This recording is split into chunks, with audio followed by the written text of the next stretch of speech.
Mon nom est Issa Diaw, je suis le représentant du groupe de la Banque mondiale. Nous avons discuté de manière très large avec le gouvernement, avec la société civile, avec les autres partenaires pour accompagner la vision Simandou 2040. Donc c'est la vision Simandou 2040 qui est la base. Et sur cette base, on regarde quels sont nos avantages comparatifs, quels sont les secteurs dans lesquels on peut intervenir. Et à partir de là, on définit un cadre de partenariat, d'accord parti avec le gouvernement, mais qui est basé aussi sur les ressources que nous pouvons mettre en œuvre pour le gouvernement. Donc c'est une approche qui utilisera des ressources publiques comme des ressources privées. Et il y a 3 gros piliers sur lesquels on va s'appuyer. Un, c'est sur comment aider le gouvernement à améliorer la collecte des revenus qui sont attendus dans les contrats. C'est bien de bien négocier les contrats, mais après, il faut les appliquer. Donc, il faut bien que l'État se donne les outils d'avoir tous les revenus auxquels il a droit. Ça, c'est une première chose. La deuxième chose, c'est de mettre en place un système qui permet au gouvernement de mieux dépenser, c'est-à-dire de choisir ses investissements, de pouvoir affecter les ressources conformément aux objectifs de son plan. Parce que finalement, à la fin de la journée, l'idée c'est d'utiliser ces ressources pour le bien-être des populations. Donc nous appuierons le ministère des Finances, les régies financières en général, impôts, douanes, etc. pour une meilleure efficacité de la collecte des revenus et des dépenses, en nous basant sur des expériences qu'ils peuvent avoir par ailleurs dans d'autres pays. L'État a bien négocié le contrat Simandou et ça aboutit à la création d'une infrastructure majeure qui est les 650 km de rails qui traversent toutes les régions naturelles de la Guinée. Alors, ça fait un corridor ferroviaire par lequel passent les minéraux qui sont extraits de Simandou. Comment on peut transformer ce corridor en un corridor économique? Et l'État a bien négocié des capacités de transit, aussi bien pour les voyageurs que les marchandises. Ceci dit, aujourd'hui, cette infrastructure est fonctionnelle, permet d'amener les mines au port de Moribaya, mais pour en faire un corridor économique autour duquel on crée des activités économiques susceptibles de créer des emplois, il faut mettre en place un certain nombre d'infrastructures complémentaires. Quand on parle de voyageurs, il va bien falloir mettre des gares. Quand on parle de transport de marchandises, il va falloir mettre des plateformes logistiques. Mais aussi et surtout, il faut mettre des connectivités secondaires qui permettent de lier les zones de production agricole, les zones de transformation, les zones économiques spéciales, les parcs industriels, converger vers ce nexus sur lequel on pourra. Une fois qu'on arrive à Moribaya, il y a toute la question aussi de la connexion entre Moribaya et Conakry. Parce que Moribaya servira comme alternative par rapport au port de Conakry. Donc, sur tout ça, on va travailler pour, en tout cas, investir dans ces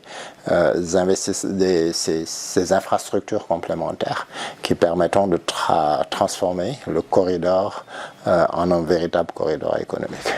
C'est à ces conditions seulement que le secteur privé pourra s'impliquer.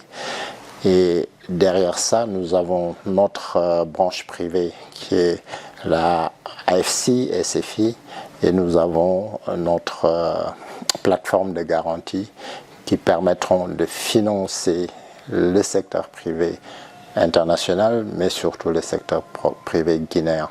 Sur le secteur privé guinéen, nous avons une initiative que nous appelons l'initiative des champions locaux, qui vise à consolider la capacité de ce secteur privé qui est très actif à transformer ce que nous appelons nous des family business, des business beaucoup plus importants qui vont faire des milliards de chiffres d'affaires, et en particulier dans des secteurs comme l'agribusiness, la transformation agricole.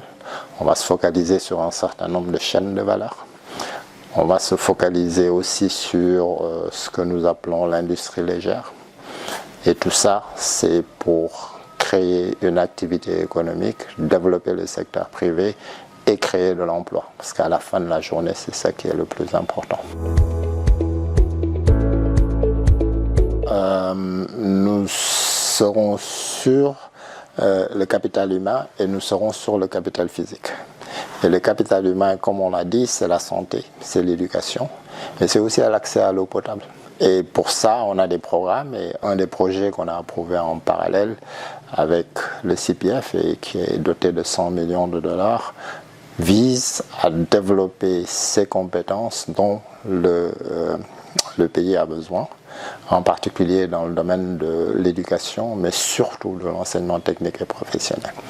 Et c'est ça qui permettra au secteur privé d'avoir le capital humain dont il a besoin. Donc, l'autre volet important, comme je l'ai rappelé tout à l'heure, c'est les infrastructures physiques. Qu'est-ce que nous faisons sur l'énergie? Sans énergie, toute la transformation industrielle du pays ne pourra pas se faire. Donc on va avoir un focus sur l'énergie, on va avoir un focus sur le transport, comme je l'ai dit tout de suite.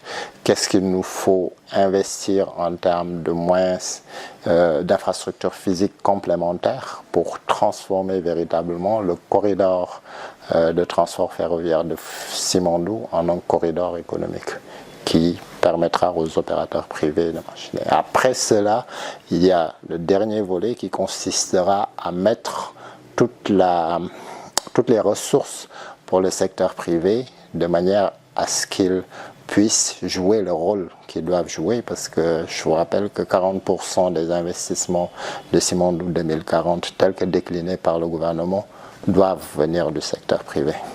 Et le secteur privé, c'est quoi? C'est tous les éléments dont on a parlé, avoir du capital humain qu'ils peuvent utiliser, avoir des infrastructures qu'ils peuvent utiliser, mais aussi et surtout avoir accès à des financements.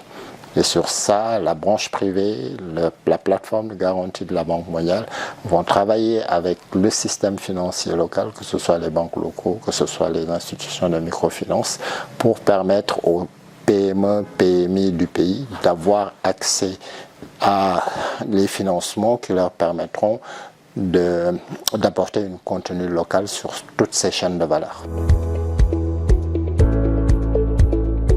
Le pays est ouvert, il y a beaucoup d'opportunités et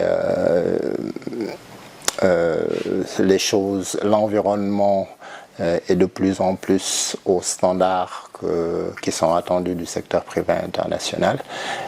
Et qu'il faut venir, il y a une dynamique positive qui est en train de se mettre en place et construire des partenariats. En tout cas, nous, avec les autres partenaires techniques et financiers, on va travailler main dans la main pour aider le gouvernement à créer le climat des affaires qui est nécessaire aux investisseurs étrangers, mais aussi supporter le secteur privé local pour participer pleinement à cette aventure Simandou 2040 qui va positionner le pays qui est connu longtemps pour un pays à haut potentiel, château d'eau de l'Afrique, grenier de l'Afrique, etc., à réellement,